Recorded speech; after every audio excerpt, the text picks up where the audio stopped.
So mga tol, magandang balita nga po para sa ating mga Pinoy boxing fans sapagkat sa inalabas pong top 5 best featherweight sa modern era ng Top Rank, nangunguna po ang ating pambansang kamao Manny Pacquiao sa listahan sa pinakamagaling sa featherweight division. Pangalawa naman po dyan si Marco Antonio Barrera, habang pangatlo naman si Eric Morales, pang-apat naman sa listahan si Juan Manuel Marquez, habang panglima itong si Vasily Lomachenko. Sobrang tindi nga po ng mga nasa line-up na yan.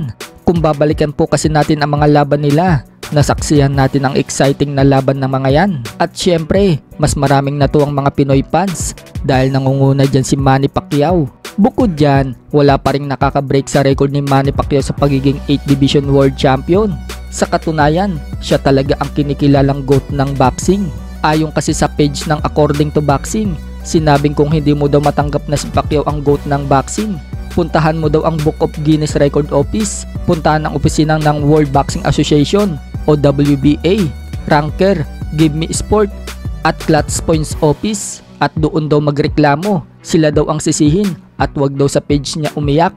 Sa kabilang banda naman mga tol, mainit nga pong pinag-uusapan si The Monster na Oya Inoue sa boxing forum. May isang boxing fan po kasi ang nagbunyag na iniiwasan daw ni Oya Inoue ang mga Mexican elite fighters. Sa katunayan, dalawang magaling na Mexican at mga world champion din daw ang iniiwasan ni Inoue.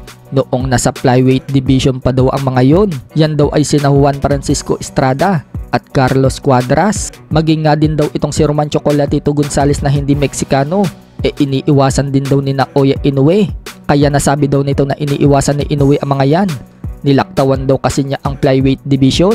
Bukod dyan, kaya ayaw din daw umakit ni Inoue ng featherweight division, samantalang undisputed na daw ito sa super bantamweight division. Kumbaga, wala na dapat daw patunayan, pero dahil puro Mexican champion daw ang nasa featherweight division, kaya hindi daw umaakit itong si Inoue. So ang mga binabanggit nga po diyang Mexican featherweight champion ay itong si WBO featherweight world champion Rafael Espinosa, Luis Alberto Lopez na kampiyon sa IBF featherweight at WBC featherweight world champion Ray Vargas. Yan daw ang dahilan kung bakit gusto daw manatili muna ni Inoue sa super bantamweight division at ayaw pang umakyat ng featherweight. So anong masasabi nyo dyan mga tol? Sa kabilang dako naman mga tol, dahil kasado na ang laban ni Canelo Alvarez versus Jaime Munguia na magaganap na sa May 4, umaasa si Juan Manuel Marquez mga tol na hindi gagamit si Canelo Alvarez ng hindi patas na laban.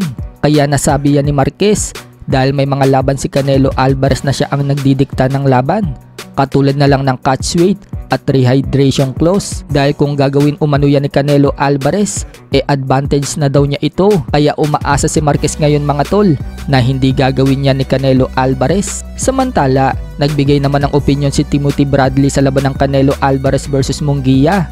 Ani Bradley, gusto daw niya si Munguia pero mukhang hindi pa daw sapat si Munguia para talunin si Canelo Alvarez. Isa nga daw sa nakikita ni Bradley ang pagiging estilo ni Munguia na kumakain ng suntok at walang pake kahit tamaan siya. Tiyak na yun daw ang magiging kahinaan ni Munguia kapag si Canelo daw ang makatama sa kanya.